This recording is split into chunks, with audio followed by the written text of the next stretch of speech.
İstilik effekti bölməsinə aid olan dim test toplusundan olan sualın həllinə baxaq. 53-cü sual.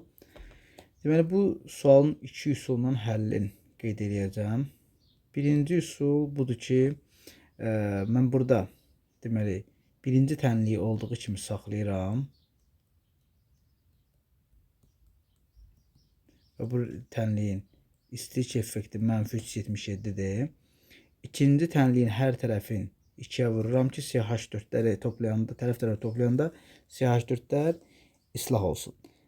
Deməli, ikinci tərəfində hər bir tərəfin 2'ye vururam. 2 karbon plus 4H2, 2CH4 və reaksiyonda istilik effekti müsbət 75 idi, olur müsbət 150. Və bu iki tənliyi tərəf-tərəfə topladıqda burada CH4'lər gedir. Hidrogenlərin 3'ü burada islah olur.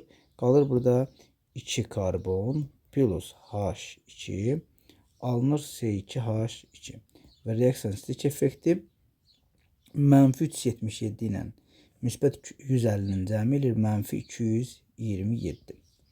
Və buradan da biz görürük ki, asetilenin əmsalı 1'dir və asetilen bəsit maddələrdən alına bilər. Reaksiyanın istilik effektinin asetilenin əmsalına bölüb asetilenin əmələ gəlmə istiliyini tapa bilər. Yəni -327 cavab Y variantı.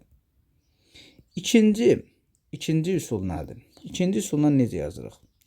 Biz hər iki reaksiya tənliyindən diqqətlə baxsaq, ikinci reaksiya tənliyində karbon plus H2 alınır CH4 və bu reaksiya tənliyində reaksiya istilik effekti 75'dir və görürəm ki, CH4'ün əmələ gəlmə istiliyi, yəni CH4'ün əmsalı 1'dir. Deməli, CH4'ün əmələ gəlmə istiliyi 75'dir.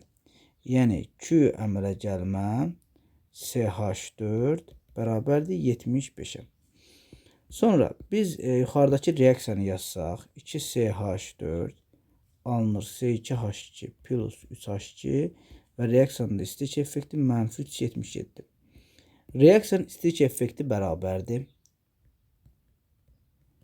Məhsulların əmələ gəlmə istilikləri cəmi. Biz burada asetilenin əmələ gəlmə istiliyini bilmirik. Bu X götürürəm. Yəni X üstə gəlinsin. Hidrogenin əmələ gəlmə istiliyi bəsit maddə olduğuna görə 0'dır. Yəni 3 vurulsun 0. Çıxılsın başlanğıc maddələr. Başlanğıc maddə burada CH4'dür. CH4'ün də əmələ gəlmə istiliyi 75 kilojoldur. Ona görə də əmsalı 2 olduğuna görə 2'ni vururam 75'e.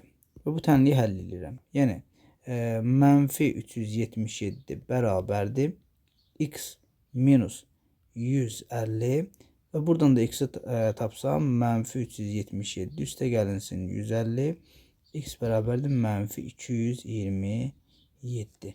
Yəni hər iki halda, hər iki üsulla da etmək doğrudur. Hansı rahatsa onunla da istifadə edib yaza bilərsiniz.